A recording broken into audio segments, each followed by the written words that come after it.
मतलब सबसे पहले लड़ाइयों की तरफ आते हैं। ये फरमाइए, जो इतनी लड़ाइयां हैं अल्टीमेटली ये पाकिस्तान को कहां लेके जा रही हैं?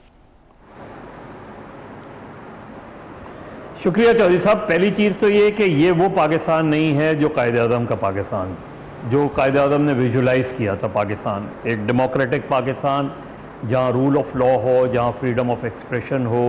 वो ख़ुद भी बैरिस्टर थे और उन्होंने हमेशा रूल ऑफ लॉ की बात की। तो उसके कायद आज़म की डेथ के बाद ये वो पाकिस्तान नहीं रहा जो, और ज़ाहिर है उनको वक्त ही नहीं मिला सही मानों में पाकिस्तान बनाने का।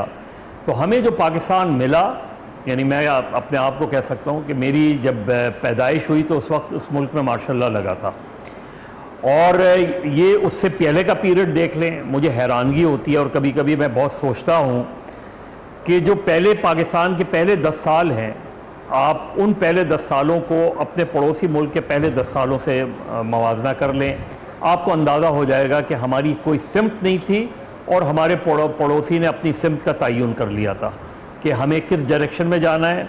उन्होंने तयन कर लिया था कि हमें ये कॉन्स्टिट्यूशन है, इसके तहत हमें चलना है।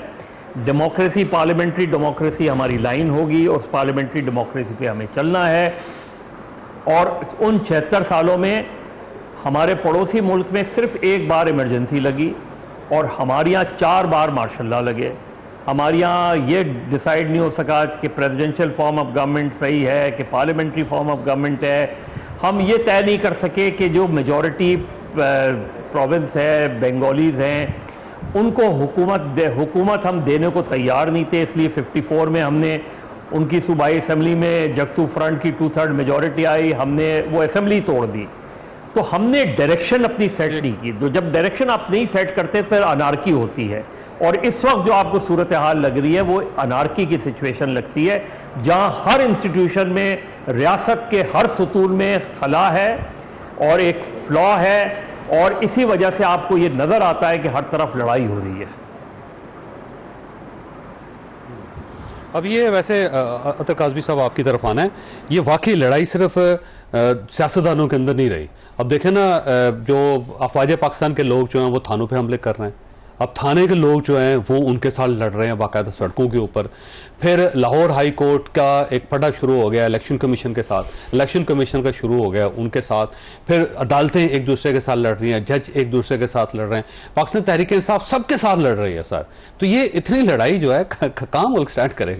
देखिए, इसकी बुनियादी वजह क्या है? बुनियादी वजह समझने की जरूरत है। जिस तरह अभी मजहर साहब ने फरमाया कि वो पैदा हुए तो मार्शल लॉ लग गया, अब मुझसे वो सीनियर हैं, जब मैं पैदा हुआ तब दोबारा अगला मार्शल लॉ लग गया, ज़िया-उल-हक साहब का मार्शल लॉ लग गया। जब वो मार्शल लॉ लगा उसका क्या नतीजा निकला, जो जिसका जिक्र मजहर साहब ने किया, मुल्क 2 लख्त हो गया। ज़िया-उल-हक साहब का मार्शल लॉ लगा, क्या हुआ? वहाँ पे आइन और कानून को रौंदा गया।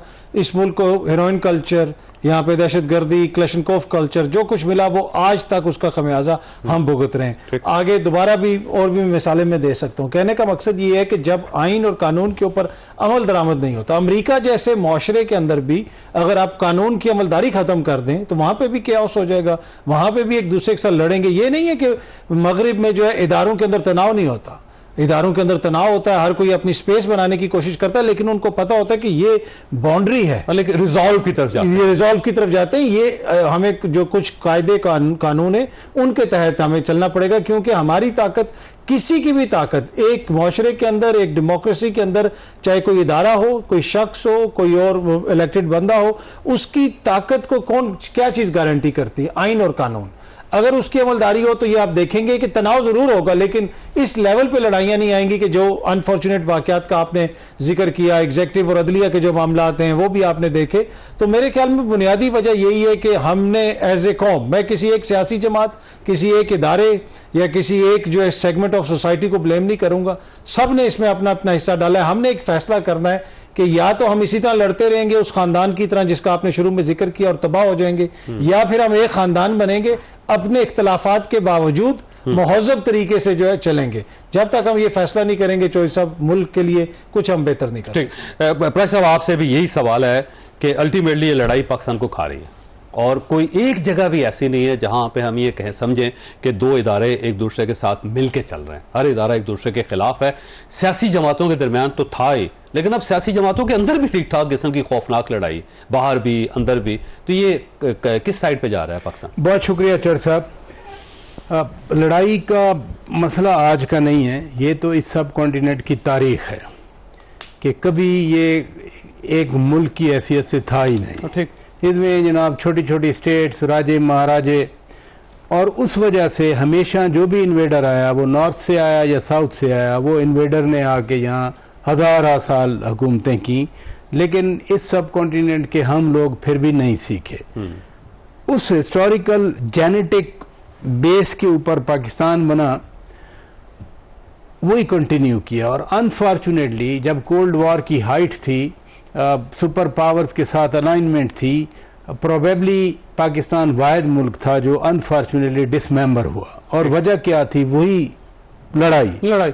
यानी 50 में पैरिटी फार्मूला, मदर साहब असेंबली तोड़ने की बात कर रहे हैं, पैरिटी फार्म 1 यूनिट बना के, क्योंकि जी उनकी अक्सरियत है लेकिन हम उसको बराबर समझे, ये 4 सूबे मिला के उसके बराबर कर लिया, उसके बराबर। फिर भी उनकी आबादी ज्यादा थी, लेकिन वो जो एग्जैक्टली, लेकिन हमने डिनाइल ऑफ जो मेजॉरिटी है, अनफॉर्चुनेटली अगर ये समझा जाए शुरू से लेकर आज तक डिनाइल टू मेजॉरिटी, वो बेशक 80s हो, वो 90s हो, वो 70s हो, वो 60s हो, हमने एक फार्मूला रखा हुआ है। और अनफॉर्चुनेटली इदारों की आपने बात की, जो चेक होता है ना, अमेरिकन एग्जांपल दी जा रही है, तो उनके एक जॉन मार्शल चीफ जस्टिस आए थे शुरू में ही 1808 में कहीं।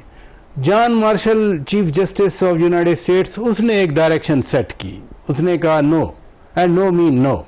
उसके बाद कोई हिल नहीं सका।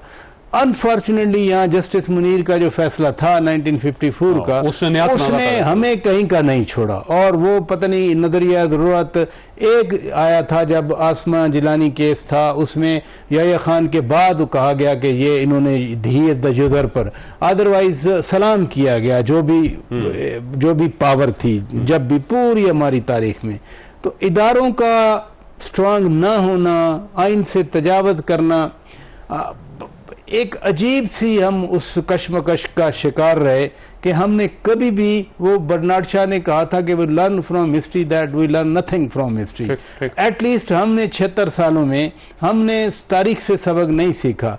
अब अगली बात जो आप कर रहे हैं सियासी जमातों के अंदर, देखें ओपिनियन होनी चाहिए, डाइवर्सिटी जो है वो ब्यूटी होती है, but not at the level of कि आप फिर इतनी इख्तलाफ हो कि आप निकल जाएं, नई पार्टी बना लें। 400 के करीब जमातें हैं जो रजिस्टर हैं, कितना वोट लेती हैं वो हम नहीं सोचते, सिर्फ 1.5 इंच की हम मस्जिद बना के बैठते हैं।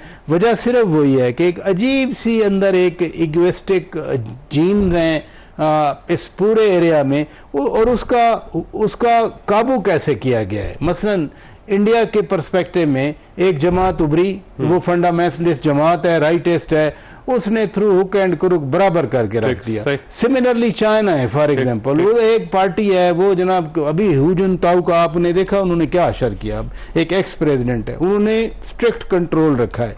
यहाँ वो आता है जिसको हम फिर मार्शल लॉ कहते हैं, उससे इन्होंने 80s की एग्जाम्पल दी, MRD थी उस वक्त, जनरल मुशर्रफ के खिलाफ ARD थे।